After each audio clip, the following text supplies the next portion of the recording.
کرایا گیا, ہماری قوم کی کتنی توہین ہوئی ہے. پہلے تو قانون ایک چیز کہتا ہے کہ آپ اور جو ہم سپریم کورٹ میں گئے ہیں, اور انشاءاللہ ہمیں امید ہے کہ ہماری جو عدالتیں ہیں وہ اس کے اوپر پورا نوٹس لیں گی, کیونکہ اگر یہ چیزیں اس کی اجازت مل جاتی ہے, اگر سپریم کورٹ, کیونکہ اسمبلی میں تو ہمیں پتہ ہے کہ یہ سارے جو امپورٹڈ حکومت ہے یہ آئے اس مقصد کے لیے تھے. اس میں تو اب کوئی شک نہیں ہونا چاہیے کہ جب خرم دستگیر ان کا منسٹر کہتا ہے کہ ہم اس لیے نہیں آئے تھے کہ مہنگائی ہے, ہم اس لیے نہیں آئے تھے کہ یہاں کوئی نااہلی ہے, ہم اس لیے آئے تھے کہ عمران خان کوئی 100 ججز رکھ کے تو اس ملک میں ساروں کو جیل میں ڈالنے آیا تھا. مطلب یہ کہ یہاں کی عدالتیں آزاد نہیں ہیں, کیونکہ یہاں کی تو پاکستان کی عدالتیں تو آپ سب جانتے ہیں آزاد ہیں. تو عمران خان نے کیسے جیل میں ڈالنا تھا؟ صرف کرپشن کے کیسز ہی تیز پروسیس کرنے تھے. تو انہوں نے کہا کہ یہ شہباز شریف جیسے لوگوں نے جیل میں ہونا تھا. شہباز شریف نے جیل میں اس لیے نہیں ہونا تھا کہ عمران خان نے اس کو جیل میں ڈالنا تھا, اس نے اس لیے ہونا تھا کہ اس کے اور اس کے بچوں کے 24 ارب روپے کے کیسز ہیں, 8 ارب نیب میں, 16 ارب ایف آئی اے میں. اور اگر وہ بے قصور تھا تو اسے کس چیز کا ڈر ہے؟ پھر سے میں کہتا ہوں عدالتیں آزاد ہیں. تو سب سے پہلے یہ کوئی قانون نہیں بنا سکتا اس ملک میں جو پرسن سپیسیفک ہو, یعنی قانون ہوتا ہے اجتماعی.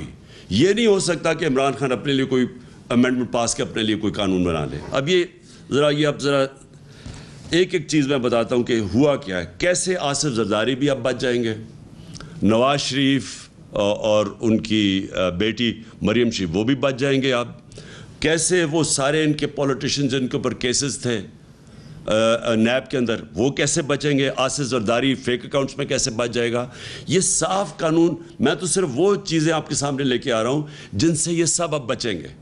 تو سب سے پہلے فیک اکاؤنٹس, آپ کو پتہ ہے اومنی گروپ, آصف زرداری جو ریلیٹڈ تھا ان کے کتنے اربوں روپیہ فیک اکاؤنٹس میں ملا. اور شہباز شریف کا بھی آپ کو پتہ ہے کہ وہ ٹی ٹیز جو اس نے باہر سے کروائیں 8 ارب روپے کی, کوئی پاپڑ والا تھا, کوئی چینی والا تھا جو ملک سے کبھی باہر بھی نہیں گئے, ان کے نام پہ ریمیٹنسز منگوائی تھی, اور وہی تھا آصف زرداری کے کیسز. اب یہ سارے کیسے بچیں گے؟ انہوں نے ایک قانون سیکشن 14 میں امینڈمنٹ کی ہے. اب انہوں نے یہ کہا ہے کہ فیک اکاؤنٹ کے اندر اگر کوئی پیسہ آ بھی جاتا ہے تو اگر اس میں اربوں روپیہ بھی آ گیا, صرف جو آخری وقت فیک اکاؤنٹ میں پیسہ ہوگا اس کے اوپر بات چیت ہوگی. اگر وہ مثلا 100 روپے ہی بچا ہے, باقی سارے ملک سے باہر بھیج دیے گئے ہیں, تو صرف 100 روپے کے اوپر اب بات ہوگی. پھر انہوں نے یہ کہا کہ آپ کو ثابت کرنا پڑے گا. عام آپ کے ٹیکس لاز میں اگر آپ ٹیکس کے دیتے ہیں تو وہ آپ کو ثابت کرنا پڑتا ہے. اگر میں بتاؤں کہ یہ میری انکم ہے تو مجھے ثابت کرنا پڑتا ہے, وہ ایف بی آر نہیں ثابت کرتی, مجھے بتانا پڑتا ہے کہ میرا سورس آف انکم کیا ہے. اب ادھر فیک اکاؤنٹس میں جو پیسہ آئے گا وہ نیب کو ثابت کرنا پڑے گا کہ یہ پیسہ جائز آیا ہے یا ناجائز آیا ہے. ان کو نہیں اب ثابت کرنا پڑے گا کہ یہ اربوں روپے فیک اکاؤنٹ چینی والے آئے کدھر سے, ان کو نہیں, ان نیب کو ان کو ثابت کرنا پڑے گا. یہ پہلا چینج آیا. دوسرا جس میں ان کے بہت زیادہ ان کے بڑے بڑے نام پھنسے ہوئے ہیں وہ ہے ایسٹس بیونڈ مینز. یہ جب سے پاکستان بنا یہ قانون ہے. وہ قانون کیا ہے کہ میں اگر پبلک آفس ہولڈر ہوں, میں بیوروکریٹ ہوں, میں پولیٹیشین ہوں, میں منسٹر ہوں, میں پرائم منسٹر ہوں, تو اگر میری آمدنی 100 روپے ہے اور میرے پاس 200 روپے کے اثاثے آ جاتے ہیں تو وہ مجھے بتانا پڑتا ہے کہ یہ پیسے کدھر سے آئے, کدھر سے میرے اثاثے آئے. انہوں نے اب الٹا کر دیا. اور یہ زیادہ تر دنیا کے اندر یہ قانون ہے کہ اگر میں پبلک آفس ہولڈر ہوں اور میرا اگر 100 روپے کے اثاثے ہیں تو مجھے بتانا پڑتا ہے کہ میری آمدنی 50 روپے اور اگر 100 روپے اثاثے آ گئے مجھے بتانا پڑتا ہے کہ 50 روپے کدھر سے آئے. انہوں نے اب کیا کر دیا ہے کہ انہوں نے ان کے اوپر اب بوجھ ڈال دیا کہ آپ نے بتانا ہے, نیب نے بتانا ہے کہ کدھر سے اثاثے آئے.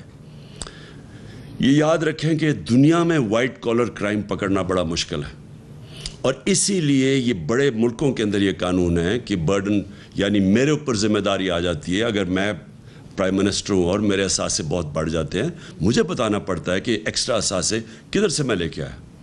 اب یہ پاکستان میں چینج ہو گیا.